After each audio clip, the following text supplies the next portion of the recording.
Hello, everyone, and it's just after 7 p.m. on a Thursday night, and that can only mean one thing. It means Chat G&G, but there's no Gags. So you've got Gibbs, as in me, Eddie Gibbs. And, of course, you do have Grizz Khan. Now, last week I stood in for Grizz. This week I'm standing in for Gags. Next week it should be back to normal. But, Grizz, you're wearing red. It's great to be a red, certainly on this day. What were your feelings today after the night that we had last night? Well, first and foremost, before we get into it, welcome everyone, and thank you very much for joining us for another Chat G&G with a slight difference. And Eddie, I was just thinking as you was introducing us and starting the show, we've known each other for a long time now.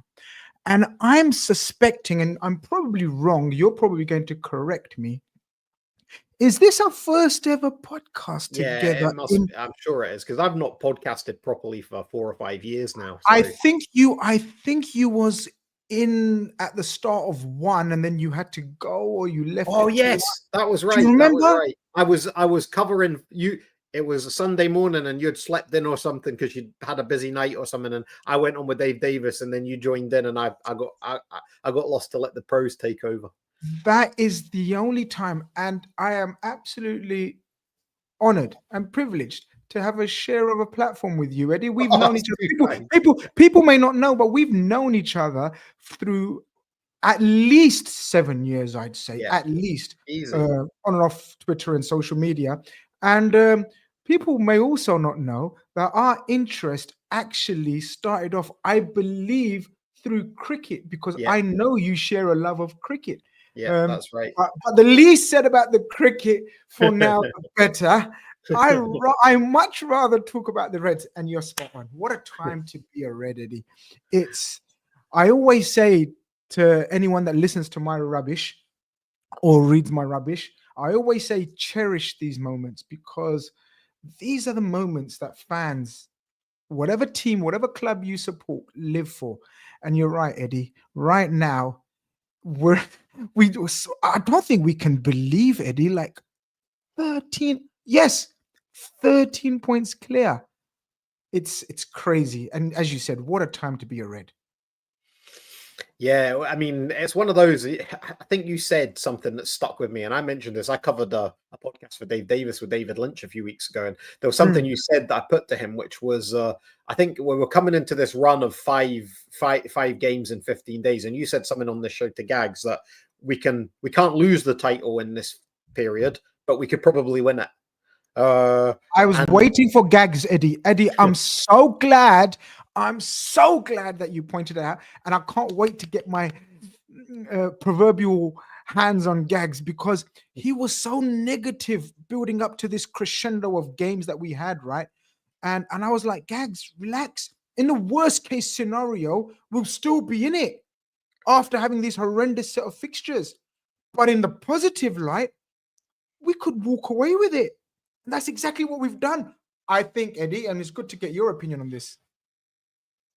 Yeah, I mean, I did the show last Friday with Gags when you were away, and there was a lot of people in the comments very worried after the Aston Villa game, very concerned going into the Man City game. And obviously, none of us, even me included, expected Arsenal would beat West Ham. I think anyone that says they didn't expect that probably is lying a little bit. But I think that the concern that everyone seemed to have, and we saw it in the comments, is Arsenal are. Comments seem to be. Don't know if the is it my was it my Wi-Fi? Sure. Let us know, whoever's watching. Let us know. Was it yours or mine? Either way, we're back. Both seem to go temporarily. Anyway, not to worry.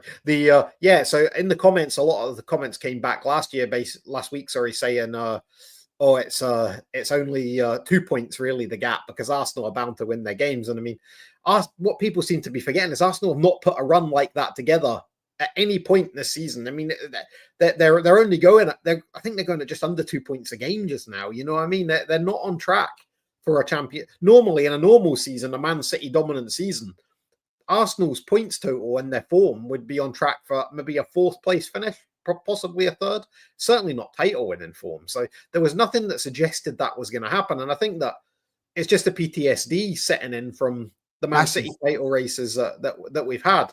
You know what I mean? In any season historically, Liverpool would have won the league in those seasons where they finished second. And I think that people are just totally torn with that PTSD caused by Man City. And I think that's what led to a lot of the concern. Now, what Liverpool have done, obviously, in the past week is blow away any perceptions that people had of that. And it's not just Liverpool, it's also Arsenal. Arsenal have blown away those as well by showing that they're not there. And I've seen like what you will have done, and if you've done your big six with Turkish and stuff, you'll know how their fan base has absolutely gone from this. I mean, it was only going to take a couple of results for their fan base to completely implode. I mean, I watched Turkish actually today doing a VPN advert, because a VPN's obviously my other thing. He was doing a VPN advert, and I mean, there is just no cheeriness whatsoever. I mean, I know that's kind of his brand in some ways, but I mean, that fan base has literally fallen off a cliff. I mean, I think even the Thai, who's their most optimistic one, he's their version of the top red. Yeah. They've gone completely negative now, you know what I mean? And it's all, we should have bought a striker. And then it starts turning to, is Arteta really the man, and all this sort of stuff. And that seems to be kind of what's setting in now within their fan base. And don't get me wrong, if this had happened to us, we'd be doing that as well. Why did we only buy Chiesa? Why did we not sign anyone else? You know what I mean? All this. Why did we not replace these injury-prone players if we'd had a load of injuries again? And I think that's the thing. It's so fickle. Everything's just so fickle. It is. I mean, and look, we know through maybe our personal interactions with Arsenal fans, definitely with our social media interactions with Arsenal fans, that they are probably the most emotional fan base that I've ever come across in my time of watching and reading and studying football, whatever you want to call it, right? They are the most emotional fan base. And when you're dealing with emotional fan bases, all it takes is sort of a failed transfer window, or a couple of failed transfer windows, B, a failed title races charges, and C, probably sort of this notion of we're building up towards a title. So it was very, out there about phase 1 and phase 2, the rebuild, and then eventually they should have ideally won the league, probably last season, and most certainly this season, because Man City's fall off has been epic. Man City, and that's probably another discussion, Man City's fall off has been very reminiscent of our fall off season before last. Not last season, but the season before. And they will be absolutely fuming. And they are fuming, you're right. I mean, look, shout out my friend Turkish, who's a very good colleague of mine, obviously from the Big Six. They actually they walked out before the end of the stream, because our game, obviously, when Mohamed Salah set up McAllister, not only was that an extra assist closer to the Henry record, I mean, that was what really irked him. They actually all walked off and left me and Matisse, the Chelsea fan, who hasn't got a dog in the race, I should say. Bless him. He doesn't want to speak about Chelsea. He'd rather Liverpool win the title than Arsenal. And everyone else walked off. Man City's fans, Chelsea, Arsenal fan, Turkish, walked off. And this is the state their fan base is in. They're very emotional. They get very high very quickly. But I tell you what, that low, there's nothing like an Arsenal low. They really crashed the whole system and the whole scene. But it's beautiful. It's absolutely beautiful to see. And I literally went through some of my messages or interactions with certain big accounts of the Arsenal community. And I remember having one conversation with a named account, and people that follow my rubbish on Twitter will know that this chap was talking in November about sort of, there's levels to this. Everyone relax, because we had won a game that weekend or something and increased our lead to 5 points, I think, at the time in November. And he came out with there's levels to this. We know our level. We'll be absolutely fine. And the downfall of Liverpool will be beautiful to see. And I quoted and I said, listen, you're absolutely right. There is levels to this. We have reached 90 points on 3 occasions, which you have never, ever reached. So there is levels to this. And I agree with you. Let's not react to every win, whether it's your win or win, and let's see. But I tell you what, we're not the ones reeling, because he said Liverpool will be reeling. And lo and behold, Eddie, we're at the end of February. We are sitting very, very pretty. I mean, you talk about the West Ham game. I guess it's the only way to segue into what happened sort of last night into our game. Look, Newcastle are a feisty bunch, right? Did you think like, I mean, selection-wise, did you think we go again as strong as possible? Or this was obviously the fifth game in 15 days. I couldn't see when Szoboszlai hit the turf at the Etihad on on Sunday. I had no vision of him starting this one. And I actually thought with Curtis being on the bench, it would have been one of these pre-planned 60-minute subs. I didn't see Szoboszlai doing 90 last night, and he was man of the match. He was absolutely phenomenal. So that selection definitely surprised me. I did expect Jota to start. I definitely expected that. And I think most of the team, I expected Tsimikas to probably start as well. So if I'd been doing it, the only one I would have probably thought is that Jones will start and Szoboszlai will be on the bench and come on at 60. That's probably the only one I got wrong from the from the lineup. But other than that, I would have thought we'd have gone pretty strong, because I kind of think that what Slot's done is tried to wire them in for this 5 and 15 days and said, this is my squad. These are the guys that I'm going with. Then we regroup.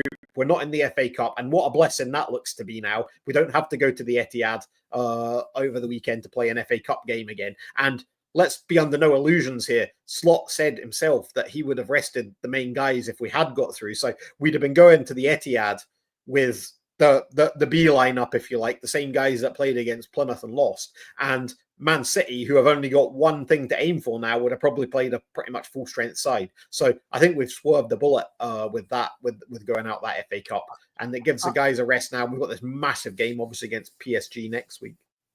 I think you're spot on, and this is again, if Gag watches this, or if he's watching, I don't think he's watching, but if he watches back, he will know that we had this very conversation, Eddie, about sort of the load management of Slot and his coaching staff and the medical team in terms of the build up to this period. We were very careful and precise in terms of how many minutes we gave, and of course, some great people do loads of great work on this channel. If people haven't checked out the stuff that Anfield Index are doing with people that are far more knowledgeable in the subject, they will tell you that we've been very clever, very smart, very shrewd this time around with the load management, with the amount of minutes played for each player. It's very apparent to see that we're paying for it in terms of a positive light.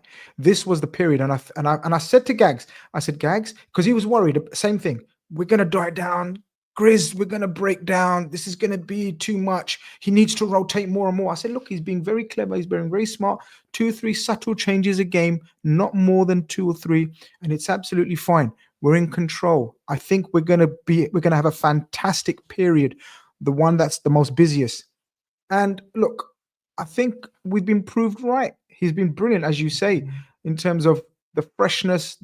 And now 4D chess, many would say, like you said, we have no game. We have a whole week to recharge the batteries. 2 days off they've had.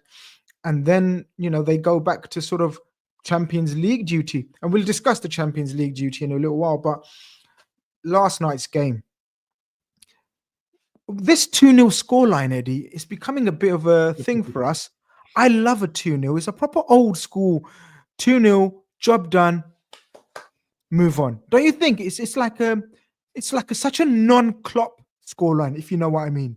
Do you know what I mean by that? It is. It's the amount of times where I think when you preview games going into them and you hear podcasts and you hear fans of all clubs speaking, everyone says, "Oh, what I would give for a nice, comfortable 2-0." So it's always been one of those scores. And Liverpool historically under Klopp didn't get many 2-0s. It just wasn't something that we did. And obviously I read a stat, something like we've scored 2 goals in almost every game for however long, at least 2 goals. Sorry, I'm just going to interrupt quickly because Sudge has put a comment in. Now, Sudge, as many of you that watch these shows will know, is our Arsenal fan that seems to pop in, and he's done another super chat. So thank you so much, Sudge. That support is incredibly appreciative for all of us here on Anfield Index. And to anyone who doesn't know, you can put a super chat in, and that comes right through to us and goes on the screen. And it costs you a few quid. You can put whatever amount you want in there, and that goes a long way to supporting the channel and the work that we do here. Because as I always say, whilst we offer these shows for free, they aren't free to create. There's costs goes into every single show that we do, whether it be the production, the marketing, the editing. Everything requires money to run the channel like this. I mean, we don't put out 100 podcasts a month for nothing. You know what I mean? It needs that support, and it needs the fans like you watching. And I think we're coming up to 1,000 of you watching this right now. So 1,000 within the first few minutes. Obviously, that's phenomenal. So thank you for all the support and that extra support that Sudge has given there with his comment. saying that an Arsenal fan wants us to win the double. I'm not sure which double, Sudge. I take it you don't want us to win the Champions League and the Premier League, because that wouldn't be from an Arsenal fan. That must mean the Carabao Cup and the Premier League. Because I'm gonna hope, and I think I might be right. I think Suj means the Champions League, and I echo those sentiments about Suj. Suj is a magnificent Arsenal fan. He follows me on the Big Six. He's a Big Six fan, and he follows a lot of my content. So big him up and shout him out. Thank you very much, as I said, for this chat. And look, I echo those sentiments. Eddie and his team are doing great work, and the effort that goes into these podcasts, like he said, over 100 a month. That is insane levels of work and effort.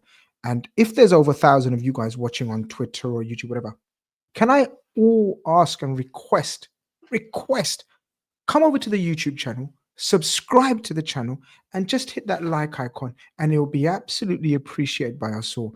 And it just gives us that motivation to do more and put in more effort, because now is the time to support as many Liverpool podcasts as you possibly can. So we really appreciate the effort, really appreciate the help, and thank you, Suj, for that. Yeah, look, as the ship's cat says, I love a 2-0 to Grizz. In Klopp's years, 1-0 and 2-0 scorelines weren't that regular. Of course, we had them, but infrequently. There was a lot of 2-1s in Klopp's era. Do you remember the season where we won the title? There was a lot of 2-1s, and a lot of them sometimes were where we had to come back from 1-0 down. But scoring that early goal always helps. And again, it was that man of the moment, like you said, Dominic Szoboszlai. It was a kind of a transition goal. I think we were in control, but Newcastle, you got to give them a little bit of credit in terms of they didn't totally park the bus. They actually said, let's give them a bit of something to think about. But that's when we really come into our own, isn't it, Eddie? We're probably the best team in transition in Europe right now. And I'd say it's another transition goal where the ball ends up at Luis Diaz's feet, who's far more comfortable. I don't know what you think, far more comfortable on the left-hand side. And it's that man. It's that man Szoboszlai, the man of the moment, who gets the opening goal. Well, that's the engine room, isn't it? That's where Liverpool are really thriving, in the pockets of space that are being created for him. And that's we'll talk about contracts and transfers later, but this is where Liverpool are set up to create chances for their wide men. And it's one of those things about number 9. Everyone's banging on about sign Alexander Isak, sign him. And the thing is, Liverpool, if you look at it, I know they both missed chances against Aston Villa last week, but Liverpool don't create a lot of chances for a number 9 in the way that Slot has them set up just now. That's a tactical thing. So that's why you're seeing Salah thrive so much, why we're seeing Diaz do well when he's on the left, why we're seeing Gakpo do well when he's on the left, because the team's set up for that. That's literally a tactic that Slot has deployed. And I'm not saying he couldn't change it if he did end up with a number 9 that he trusted, but clearly that's the way he wants to go right now. These comments are flying in, so we'll try and display a couple more of these. Grizz, Manu saying that Grizz predicted 11 from 15 from the 5-game run. Big ups the Unk. So that's I did. Me and Gags, we done a prediction of how many points we think, and I said 11, and I said I'll be absolutely overjoyed with 11. And he's like, really? And I was like, yes, Gags, really? I'm telling you now, 11, and we remain undefeated. A couple of draws in there. Now, obviously, I probably was anticipating a draw at City and a draw at Villa, as opposed to the draw at Everton and Villa. But hey, either way, 11 points out of 15, and look where it's put us. But yeah, thank you for all the comments. Hope you guys have liked. Hope you guys have subscribed to the channel. So that would be good for us and good for you guys as well, because you'll have access to so much more content. But yeah, I'm just going to put this one on the screen. It's another Arsenal fan. It's not a generous one like Sudge, who has done some super chats, but this comment makes me laugh in a lot of ways. Really, the thing I should tell you to do, Dallas, is to go and watch the Daily Red or listen to the Daily Red that Dave Hendrick did today, because he addresses this point in far more eloquent detail than I can. So what you're saying is, stop with the load management analysis. You've got lucky. Arsenal have got unlucky. It's okay to say it. You're not smarter than other clubs. I don't think anyone's saying that we're smarter than any other clubs. Oh no, we are. No, Eddie, we are. No, we actually are. We absolutely actually are smarter than every other club, because I can tell you, and obviously not as eloquently as Dave, good old Dave, shout out Dave, my old enemy foe, and now very good friend. We are smart, Eddie. Let's not play it down. We absolutely are, because we don't rely on transfers. We don't rely on big spends. We don't rely on X, Y, Z. We rely on coaches, recruitment, and then absolutely being smarter than everyone else. So, Dallas, you can say everything you want and luck and luck and luck and luck. We are the only team in this decade of domination, total domination of Manchester City and their riches, to even remotely challenge, and not only challenge, but overcome them twice now. So,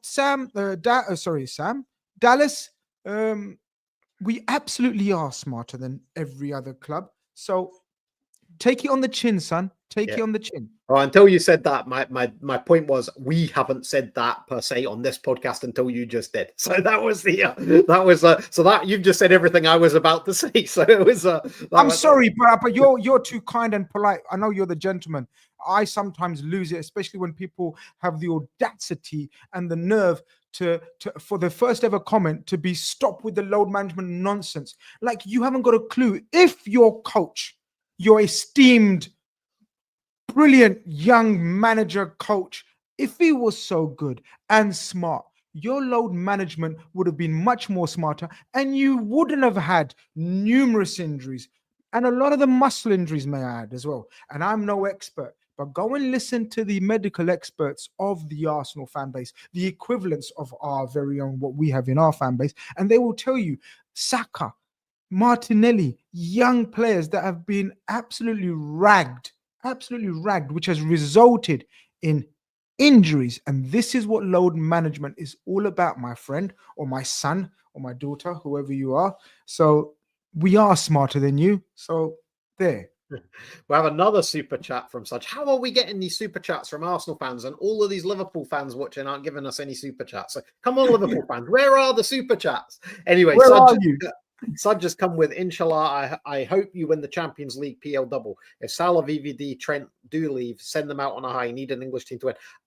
The thing I'm struggling with there, Sud, is Arsenal are still in the Champions League, and they're in the same half of the draw as Liverpool. So I don't know if you thought. I don't even thought this one out. I don't know if you thought this one out, because you are actually still in the Champions League. Now, I know you may not think much of your chances, but hey, Chelsea have surprised everyone in the past and won it. Liverpool have surprised everyone in the past and won it. Have you forgotten? So things can happen in the Champions League. So just don't worry about that. But listen, if you're right, my God, I may have to add up all those super chats and pay you back in one check, man. Because if we win the Champions League on top of the league, my God, I may not be able to hold it in. He's come back at you there. So let's be honest, we won't get past this round. Come on, you've got PSV. No, you've got PSV. I think you'll be fine. Yeah, it'll be close because of the lack of goals in your team. Although the winner of Atletico Madrid and Real Madrid in the next round, a little better. Yeah, a little bit harder. That's where the story ends. We shouldn't laugh. Okay, so let's move on and talk about the wider title race then. From obviously we've spoken very briefly. There's a lot of other shows speaking about last night's game, so people can go and do that. Just wanted to go on about the title race a little bit, and I saw an article on the BBC today, and it's one of those that kind of makes you quiver a little bit, but then you think, no, I should be excited. It was about where Liverpool can make this where and when Liverpool can make this mathematically certain. Now, a lot of fans of clubs like ours in this situation, again with that PTSD, are thinking, well, let's not overshoot the gun, one game at a time. We've got Southampton next, that should be 3 points, and then we've got the final of the cup, so we miss a game. Arsenal could have clawed a little bit by that. We think we're going to win it, but we're not sure when. We just want to take each game at a time. We want to see when we're going to be comfortable to say this is the game, rather than to go and predict it. So let's just put our fantasist hats on, if you like, and say, where would you like Liverpool to win this league and make it mathematical, and think of those guard of honors and stuff that are going to come after it. So Eddie, as you're talking, a massive smile is just started off with a smirk as you was talking about this, because we are at that stage. We literally are within touching distance of actually, I don't think it's a fantasy. Like you say, let's put our fantasy caps on. I think it's a reality. And the biggest smile has slowly erupted on my face because there's only one answer, Eddie, for me. I don't know about you, and I don't know people in the chat who are watching this. And let us know what you guys, or where you'd ideally want the Guard of Honor, where you'd want to win it. But for me, Eddie, it's unanimously Arsenal at home, Eddie. Yeah, but do you want to win it that day, or do you want to have it won so that they have to give us a Guard of Honor? The Guard of Honor so has to be from Arsenal. So what happens then? So then I haven't thought this through, actually. So you may be able to educate me on this, or people in the chat. So in order for Arsenal to give us that Guard of Honor, what's the state of play? You need to win it before then, obviously. So you can't win it on that day. Because if you win it on that day, then obviously the final whistle goes, Liverpool are champions, but Arsenal have done nothing at the start of the game. So there's no Guard of Honor. See, for me, I think I would like to win it at home to Spurs. One, because I'm going to that game, for one.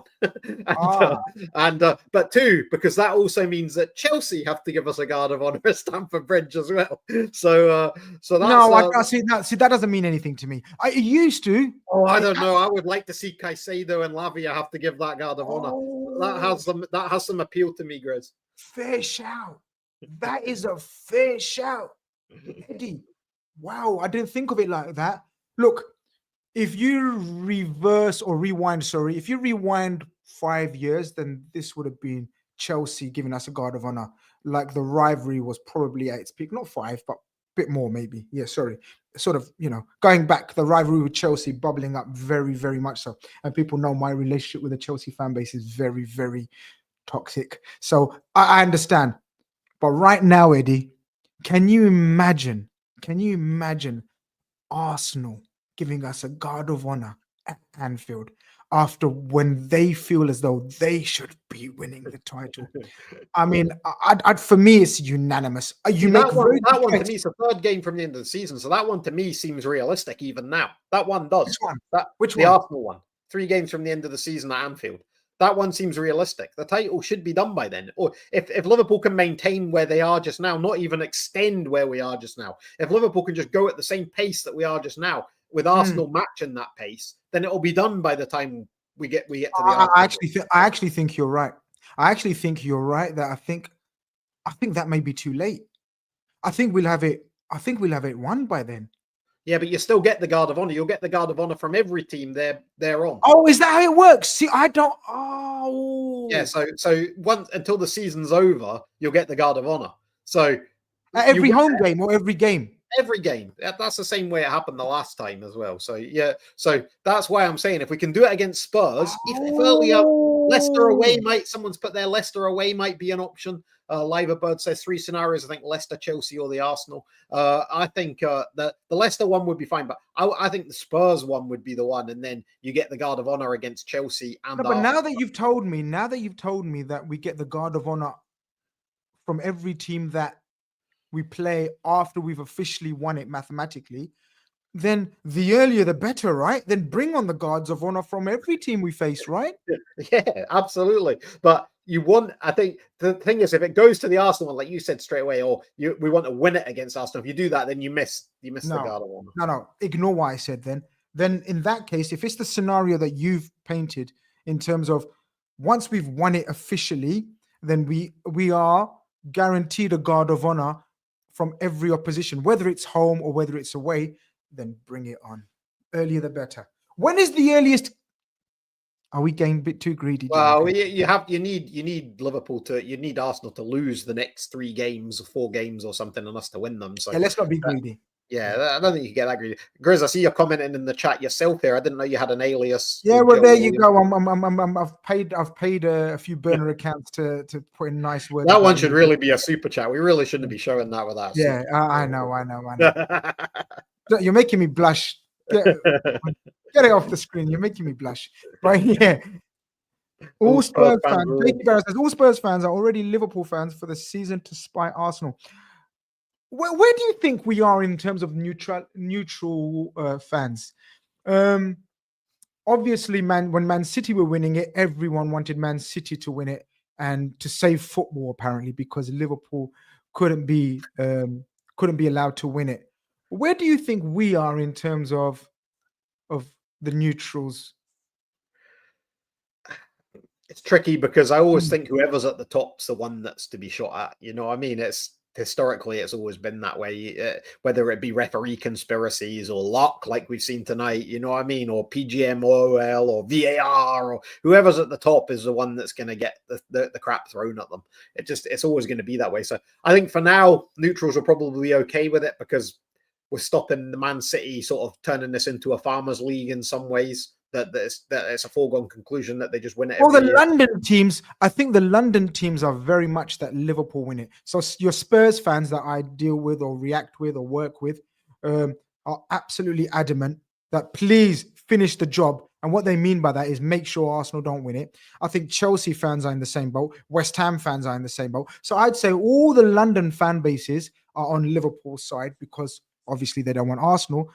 I think when we go further north, I think the bigger clubs, I think Man City prefer us to win it than Arsenal. And I think Manchester United are the only ones that want Arsenal to win it over Liverpool.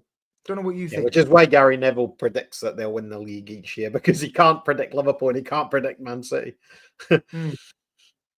There's Sudge again. Liverpool team as a whole are fine. Some Scousers, though, different story. Just no United or Spurs. Yeah, I mean, this is what I mean. I think we have the heart of all the London-based teams, and in terms of everyone else, I think people don't mind us winning it this year. I think people see it as quite a story, especially the way Slot has come in, and again, the most famous or the most common used pun this season, he slotted right in. I know it's been used and rinsed, but I'm going to use it as well. The way Slot has just slotted in, I think everybody's quite chuffed for him to win it because he hasn't come across arrogant. He hasn't come across bullish. He hasn't come across as a bully or anything. No, he's thrown his flowers at in every press conference. He throws flowers at the opposition every single time. You don't see anything other than respect. Yeah. He calls everyone a good team, even though he knows some of them aren't. You know what I mean? Every team he says is a good team. Absolutely. If we win the next 6 league games, we get a guard of honor at Stamford Bridge. Yeah, so that what Bob's saying there, I think, is that takes out of Arsenal's hands. Six, win the next 6, and that's it done effectively. So I'm guessing that's Bob's. Can someone in the chat be kind enough to bring up our next 6 fixtures? Because we'll have a look at that and then see if it's realistic. I think we have got a fairly favorable run, to be honest with you. I know we have Southampton next. And then we don't play. We have 1 game in the whole of March. Sorry, that is 1 game. That is the game, Southampton, Yeah, so there is 1 game that we've played in March, which is crazy, right, Eddie? Because one minute we're playing like twice a week for the whole month. And then we play once a month. Well, it was only to be 2 because of the national break, but we moved the Villa one obviously forward. It was Villa that was supposed to be the fixture, and that's the weekend that Arsenal have Chelsea. That's their game in hand. So does that work in our favor? I think. Thank you very much. I think that works in our favor, right? Because this has been timed perfectly in terms of we have a break now, and well deserved break. Like you said, some of them were just falling over at full times. The effort, McAllister and Szoboszlai and Gravenberch. My God, I think they need to be put in a time capsule. One of those frozen what are they called, the frozen baths. I think they need to be like just sort of frozen for 2-3 days. Well, I think they were given 2 days off, 1 today, 1 tomorrow, back in training, and that'll be a recovery session on Saturday when they go back in for training, and then they'll really step things up probably Sunday, Monday with travel to France on Tuesday, I would guess. And then we'll talk about that game. We'll talk about that game now. Then we'll move on and talk about we'll talk about the PSG game for a bit. What are you thinking with that one? Because I know that Slot again has been as respectful as ever. He's saying it's a difficult game. PSG are hardly losing any games. They're similar to Liverpool in their league. Obviously, they're miles clear. They're going to win that league at a canter. They do play Lille this weekend, so they do have a one of their harder games. They'll win, but they have one of their harder games obviously this weekend. Let's not forget PSG struggled to make it into the Champions League. They still had to they only just got there without there was danger talk when they played Man City. There was talk that one of them could fall out of the competition completely. So PSG haven't had this rip up season where they've thrashed everyone. Obviously they have brought in Kvaratskhelia in the January window. So they're very strong up top now with Kvaratskhelia, Barcola, and Dembele. They've got brilliant players all over the field. But I always think when Liverpool come up against these sides, having that second leg at Anfield is absolutely massive. Let's not pretend anything else. Everyone knows that. And someone and it'll probably be Luis Enrique, who's their manager, will come out just before the game and say, Anfield, it's not all that. It's not all that. You know what I mean? Someone will say it, and it'll just rail it. No matter what the result is in Paris, whether it be a draw, a Liverpool win, a PSG win, someone from the PSG camp is going to say, "Oh, we don't hold any fears of Anfield," and all this sort of stuff, and then they'll be in for a rude awakening when we get there. So I don't know why. It's probably aside from Inter, it's probably the hardest round draw we could have had at this stage. We already played Real Madrid, obviously. I don't think they hold any fear right now. I'll probably change my mind if we do end up having a semi-final against them, but I'm just glad we don't have a final against them. If we play Real Madrid, Anfield becomes a factor. And for me, that's gold. The last couple of times where that's been the case, something has been wrong, whether it be we've had too many injuries, our setup's not been right. You know, I mean, there's been stuff that's never been right when we played Real Madrid over two legs. But in a semi-final with this squad, this season, with this manager, I'd be quite confident we could beat Real Madrid over two legs.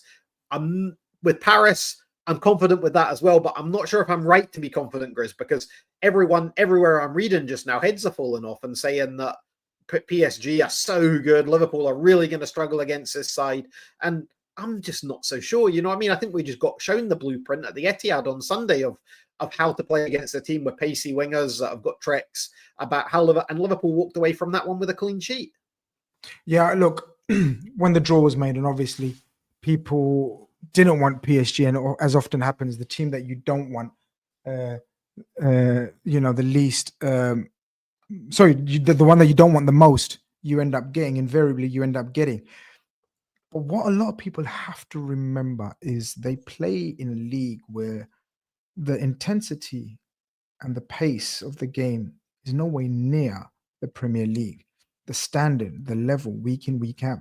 And often what's happened with PSG in Champions League games is when they've come up against sort of a higher quality opposition, they've been caught short pretty much every season. Like even when they had the superstars, so many times everyone was like, this is PSG season. This is PSG season.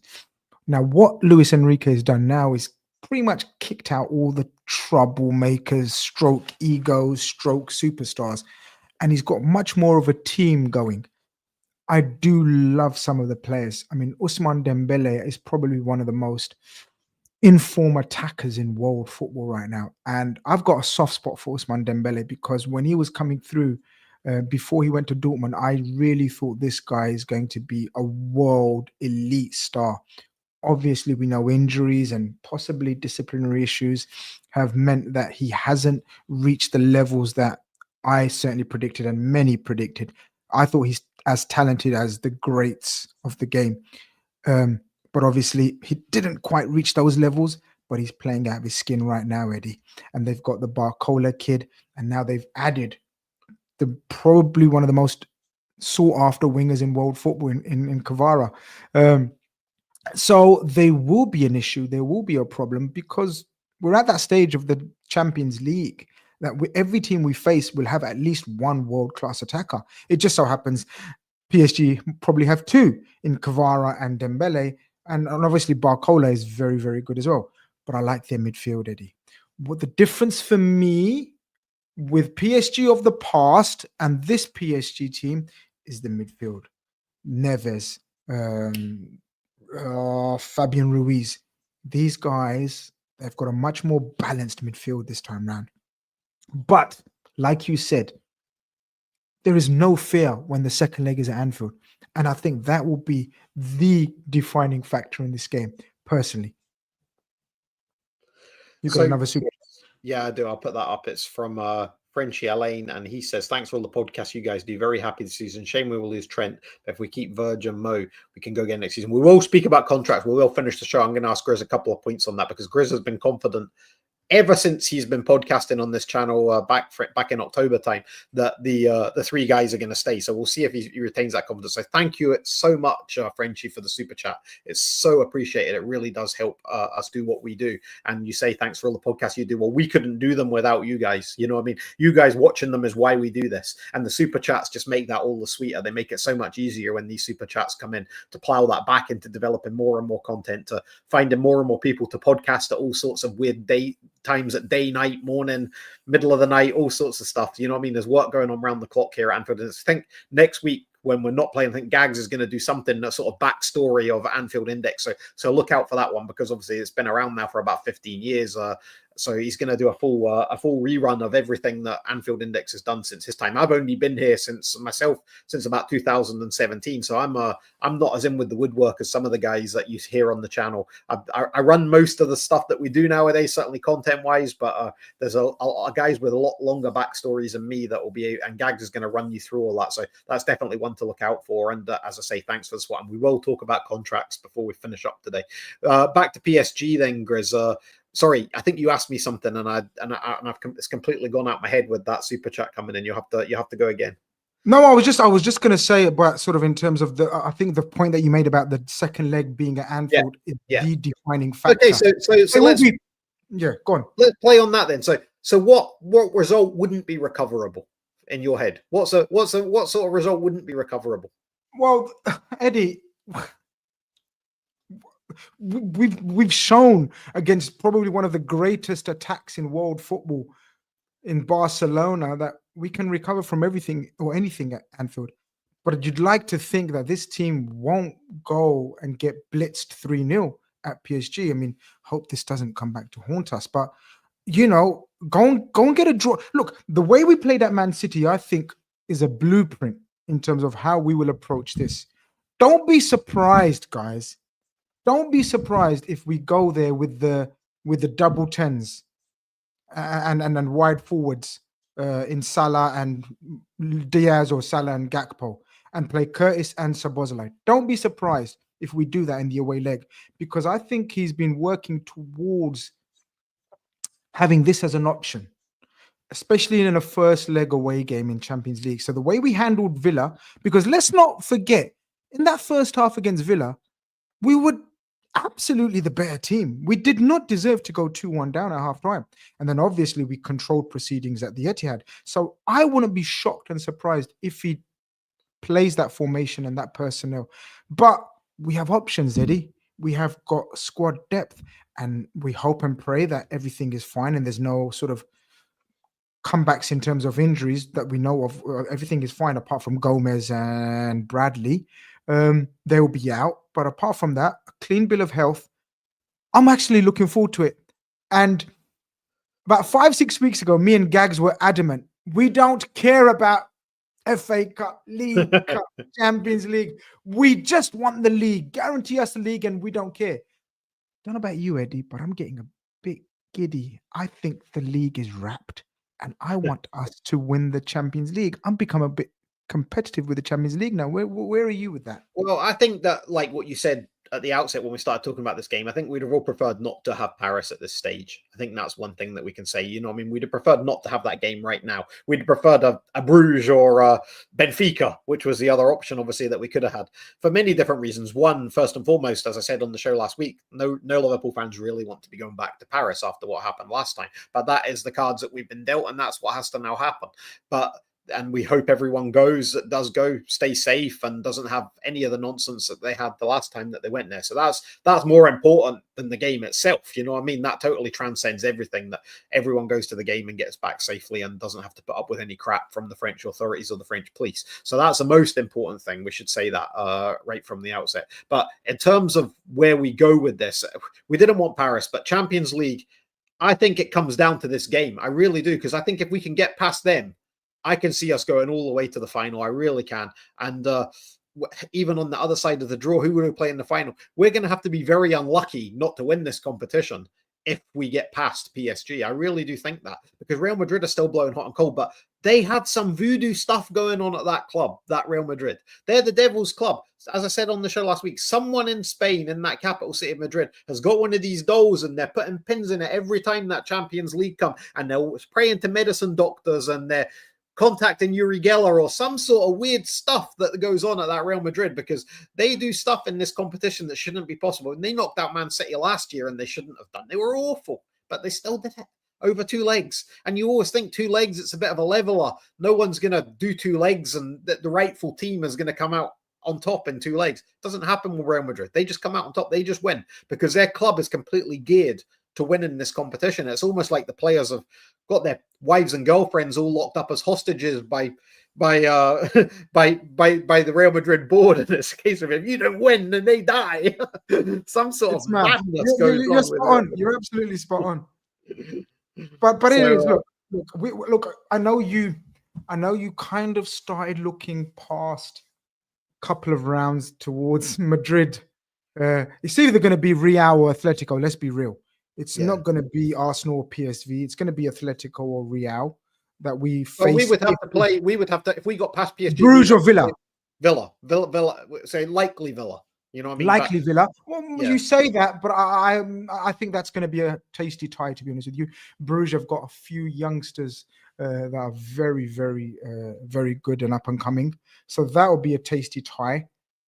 I'd certainly prefer to go to Bruges than Birmingham, if I'm being honest. But that's yeah. But I'd like to wrong a few rights about that as well, because the way Villa happened and everything else in the end, I'd still want to put one over them, and I, it'll be a great atmosphere. I mean, Bruges will be as well, but I get your point.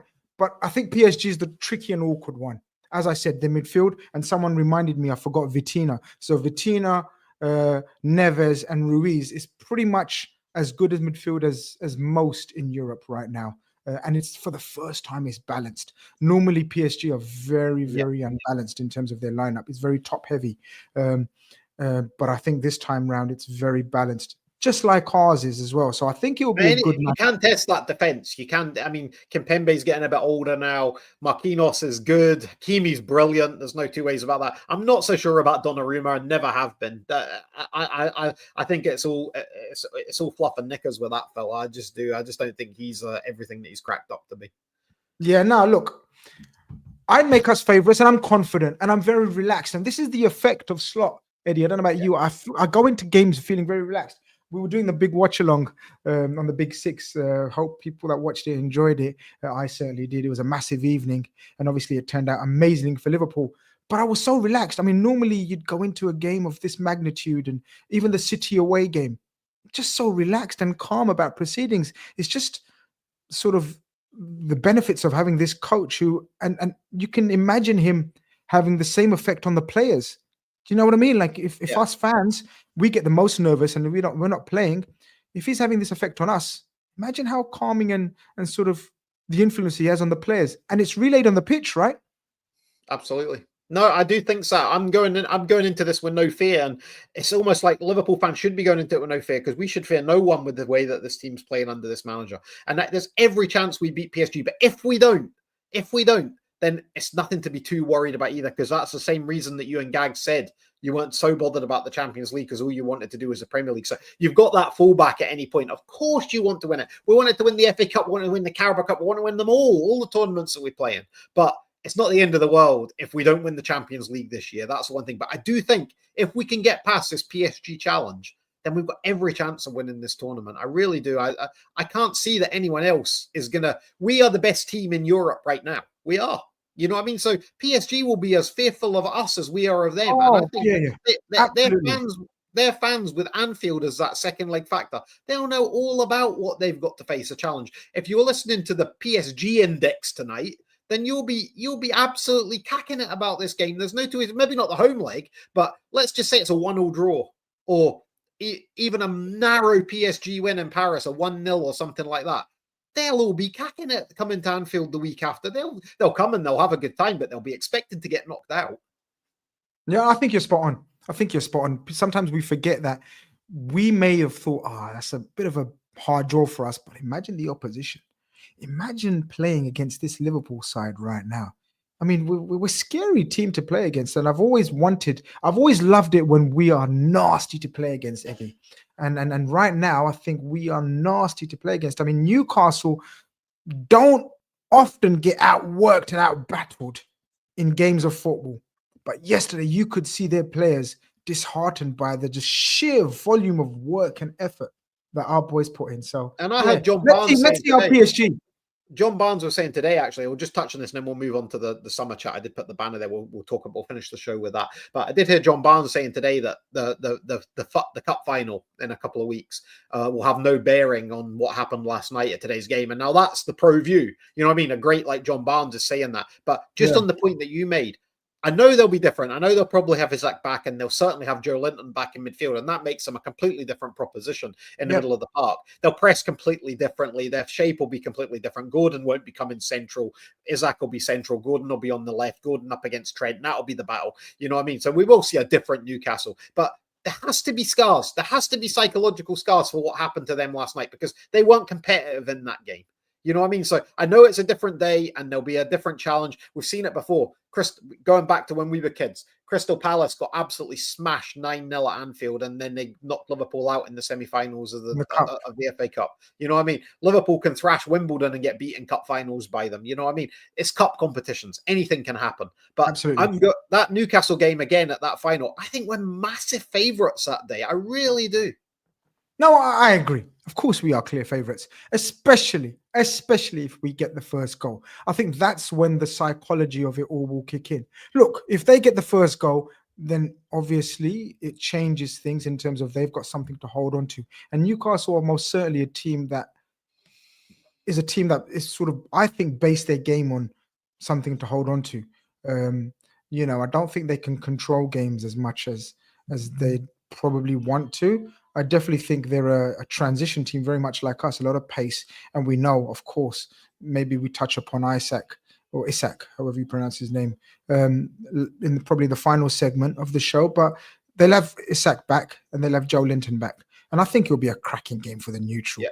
Being a tremendous occasion, two amazing fan bases. Let's give some credit. And I'm pretty sure that if I was taking the train, I'd be 2 hours on the train from Edinburgh, and then I would be consumed with Newcastle fans. I have decided I'm flying. Absolutely, there you go. Good thinking. Good thinking. So, and I'm flying back as well, so I'm not going to be surrounded by Newcastle fans either way. Right, we need to talk about the summer for the last few minutes, and obviously we are gearing up towards that now. We're seeing Liverpool linked to more and more players in the media, however tentatively we are seeing those links, and I know Dave Davis and Dr. Phil Barter are profiling a lot of them here on YouTube. You can go and see those shows. They're running through the stats. They're talking about the shape, where these players may fit into a slot system. They're covering all sorts of players that look brilliant. Absolutely A1 content, guys. If you haven't checked it out, what are you waiting for?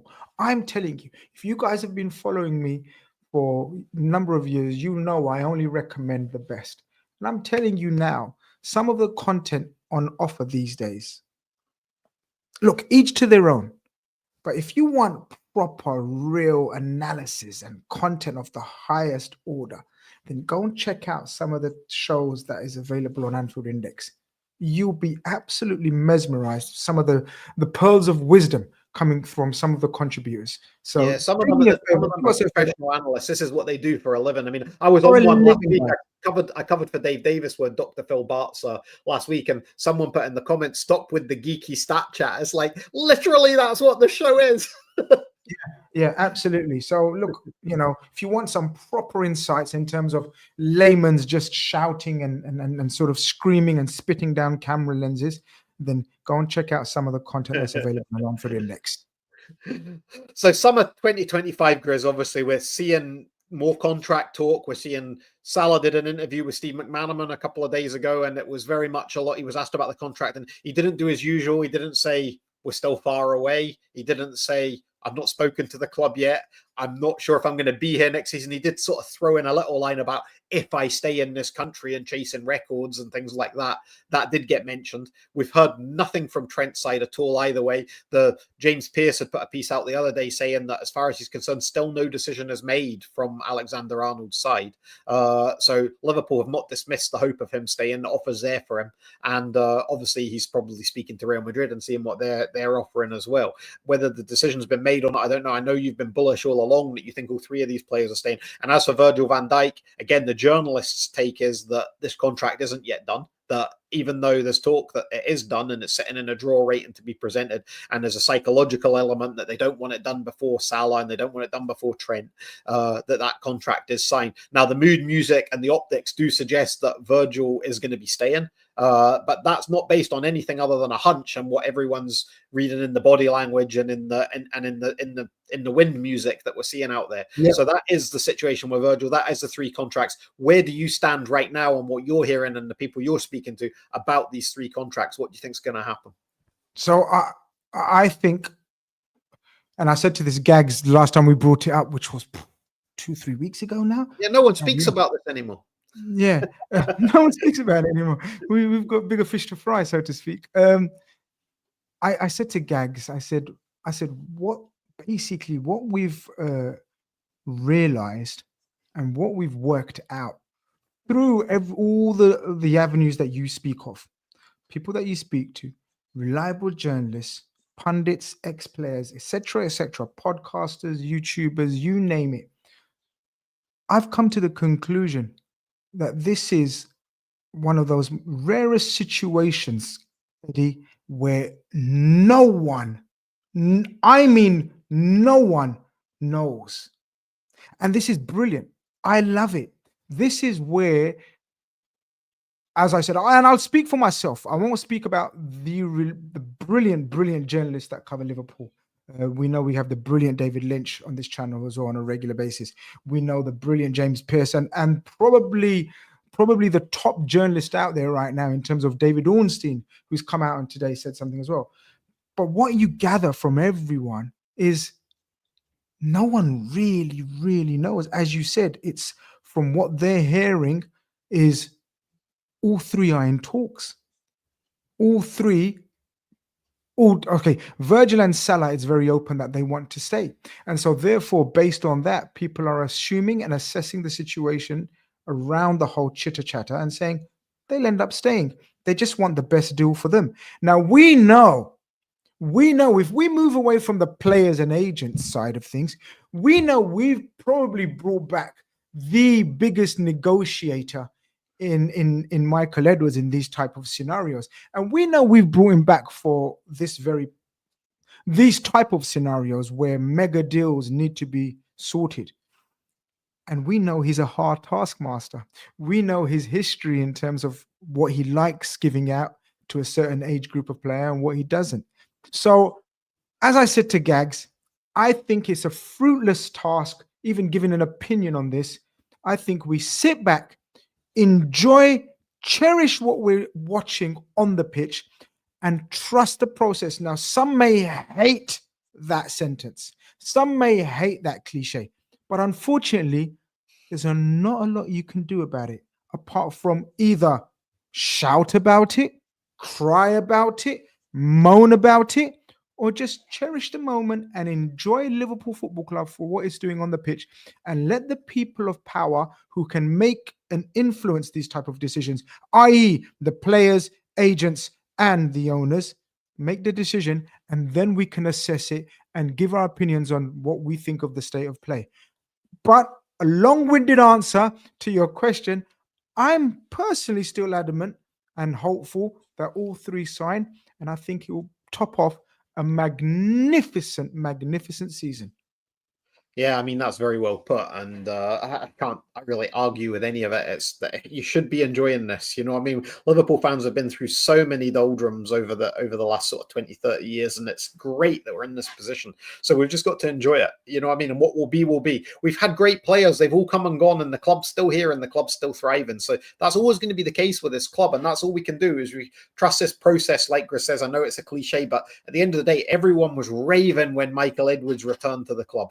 And we've seen comments this week from Ian Graham in the media. Obviously, Ian Graham, who used to be Liverpool's science robot that basically helped with the recruitment. And he was saying that he was actually against renewing Mo Salah for his previous contract because of his age, because of the money that he wanted. So he's saying that this time, and he's glad he's not in the position, it'll be very, very difficult, a very, very difficult decision to have, because obviously these guys are very confident in their ability to move on. I'm certain if Mohamed Salah, I think I can safely say this on record. I'm certain if Mohamed Salah didn't have the season that he's having, I don't think he would be re-signing. I genuinely believe that. But I think he's left them with no option but to succumb to maybe not his full demands, but somewhere in the middle. And I think they come to an agreement. I think I personally believe Virgil is just a waiting game. That's just my personal opinion. And then the Trent one is obviously the mystery one, the mystery one. As you said, nothing has been said either positively or negatively from the player or his side. It's all from Real Madrid.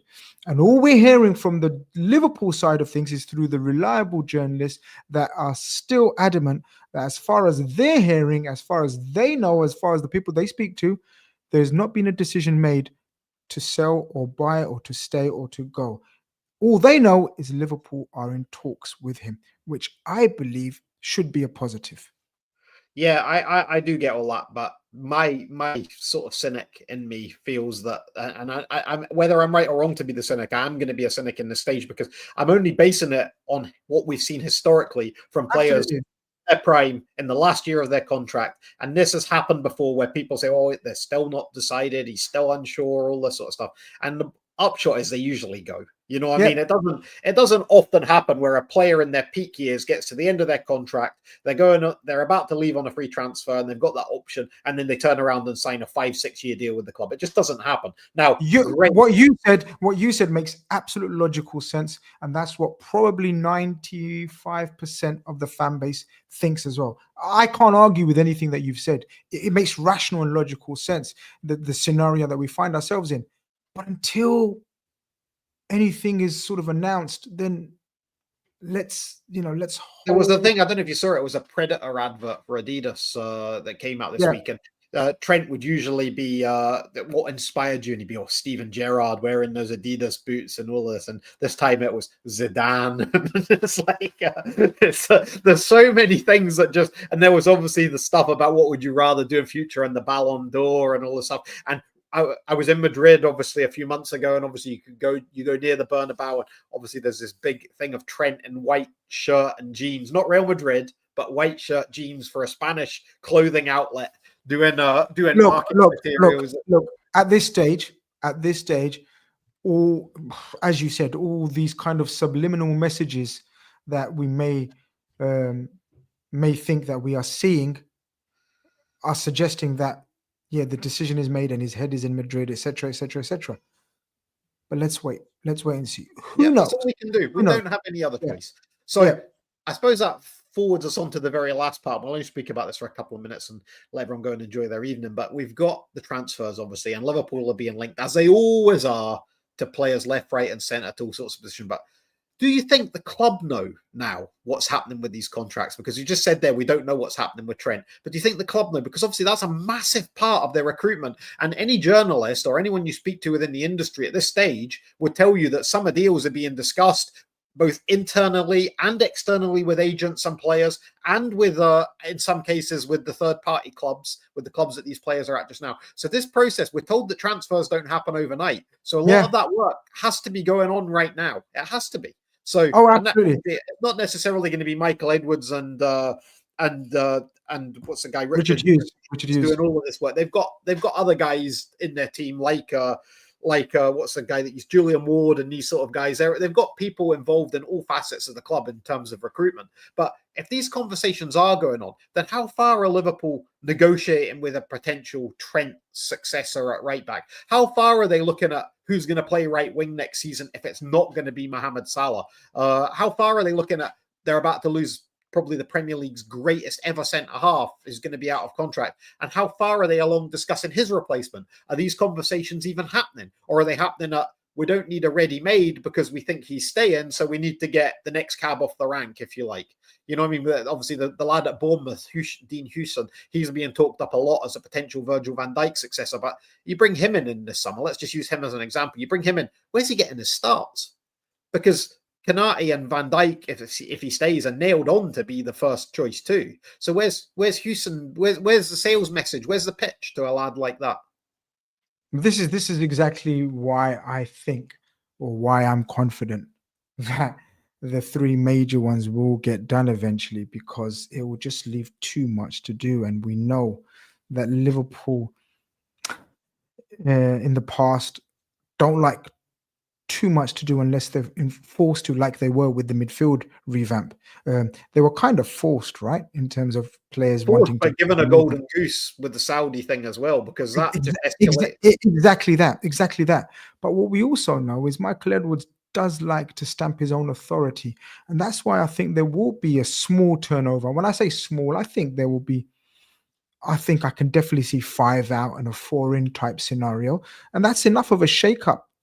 You wouldn't want too much more than that, because that will probably upset the apple cart in terms of harmony, squad, rebuilding everything again, relationships all over the pitch. So I envisage 5 players leaving, sort of around the squad types. I don't envisage first teamers leaving right now. And why would you want to leave this club right now? But in terms of talking to others, I think we know Edwards, and from Edwards' time here, that he's the best of planners in terms of thinking ahead. You know, we've been told, you know, that they plan these 18 months in advance. So if that's the case, and if we trust the process, then there will be due diligence done on so many prospects, targets, you name them. I genuinely think there's loads of contingency plans. If player X was to leave, then these are the 3 or 4 options that we have, and we have spoken to their people.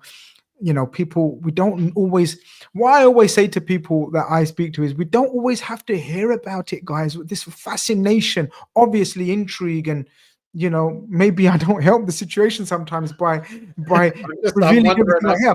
But I know I have stopped. To be fair to you, I don't always tweet wherever I hear, like a bloody child in a sweet shop. You know, I've stopped doing that, because I agree it can add to the, you know, hysteria, let's say.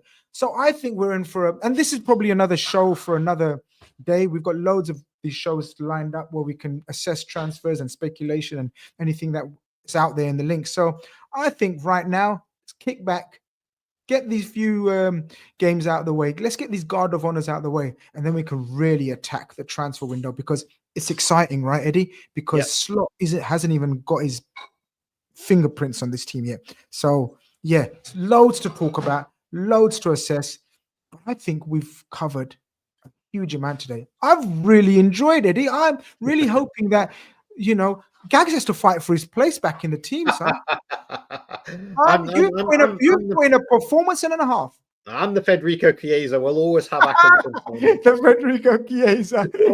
Accrington stand. I think you're the Endo. You're doing yourself a disservice. I think you're the Endo. I'm gonna tell Gags that you're the enforcer.